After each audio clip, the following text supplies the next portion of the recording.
Les distances entre les positions successives d'un objet en mouvement rectiligne sont données par le tableau suivant.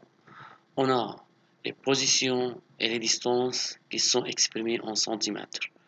A0 à 1, c'est 0,05 cm, c'est-à-dire la distance entre A0 et A1 est 0,05 cm. A0 à 2 égale 0,2 cm, c'est-à-dire la distance entre A0 et A2, c'est 0,2 cm, et ainsi de suite. L'intervalle de temps entre deux positions consécutives est tau égale 0,01 secondes, c'est-à-dire la durée entre deux positions, par exemple A0 à 1, c'est 0,01 secondes. Partie A. Calculer la vitesse moyenne entre A0 et A4. La vitesse moyenne entre A0 et A4. D'après la formule générale, on a la vitesse égale à la distance sur la durée. Donc, V0, 4, c'est-à-dire vitesse moyenne entre A0 et A4, égale à la distance entre A0 et A4, c'est A0, A4, sur 4 taux. Et d'après les tableaux, on a la distance entre A0 et A4, c'est 0,8 centimètres. Donc, il faut l'exprimer en mètres. Pour cela, on multiplie par 10-2 sur 4 taux, car la durée entre A0 et A4, c'est 4 taux. Taux, 2 taux, 3 taux, 4 taux. N'oublie pas que taux égale 0,01 seconde. Donc, V04 égale à 0,2 mètres par seconde. Maintenant, partie B. Calculer les vitesses V2 et V4 au point A2 et A4 respectivement, c'est-à-dire la vitesse instantanée en A2 puis en A4. La vitesse instantanée, c'est la distance sur le temps. Mais la distance ici est la distance entre la position avant et la position après A2. C'est la distance entre A1 et A3 sur 2 taux. Donc, d'après la figure, ici c'est A2 et on va multiplier. On va calculer la vitesse instantanée V2. C'est la distance entre A1 et A3 sur 2 taux. Comme ça. Ici, A1, A3 sur 2 taux. Avec A1, A3, la distance entre A1 et A3 égale A0, A3 moins A0, A1. Ici, A1, A3 égale A0, A3 moins A0, A1. Et d'après les tableaux encore, on a A0, A3, c'est 0,45, moins A0, A1, c'est 0,05. Donc, la distance A1, A3 est 0,4 cm. Maintenant, la durée entre A1 et A3, ici A1, A3, c'est taux de taux, s'il y a deux taux. Donc, V2 égale 0,4 mais fois 10 moins 2 pour être en mètres sur 2 taux, c'est 2 fois 0,01 secondes. Donc, V2 égale 0,2 mètres par seconde.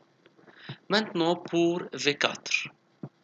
De même, V4 égale la distance entre les positions avant et après A4. C'est la distance entre A3 et A5 sur la durée entre L. C'est deux taux. Regardez ici, entre A3 et A5, il y a taux de taux. Donc, V2 égale A1, A3 sur 2 taux avec A1, V4 égale A3, A5 sur 2 taux. Avec A3, A5, ici regardez sur la figure, A3, A5, c'est A0, A5 moins A0, A3. Et d'après le tableau, on a A0, A5, c'est 1,25 moins A0, A3 qui est 0,45. Donc A3, A5 est 0,8 cm. Donc V4 égale 0,8 fois 10 moins 2, sur 2 fois 0,01, c'est 0,4 mètres par seconde. Pour la partie C, déduire l'accélération A3 en A3. C'est l'accélération instantanée. On a la formule générale de l'accélération, c'est delta V sur delta T. Delta V, c'est-à-dire la vitesse finale moins la vitesse initiale.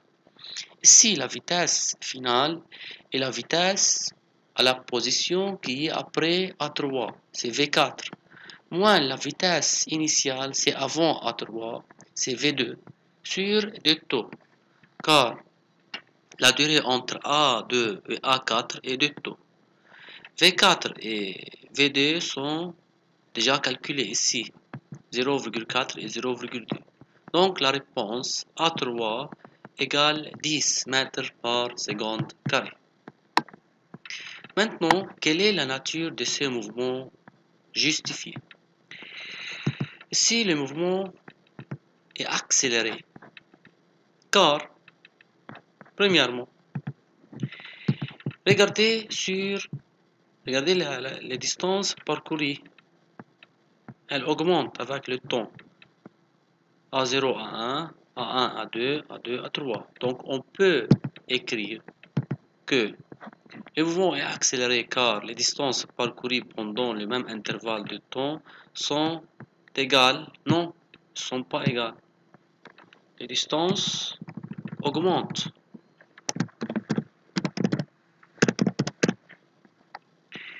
Ou bien, on peut dire que le mouvement est accéléré car la vitesse augmente.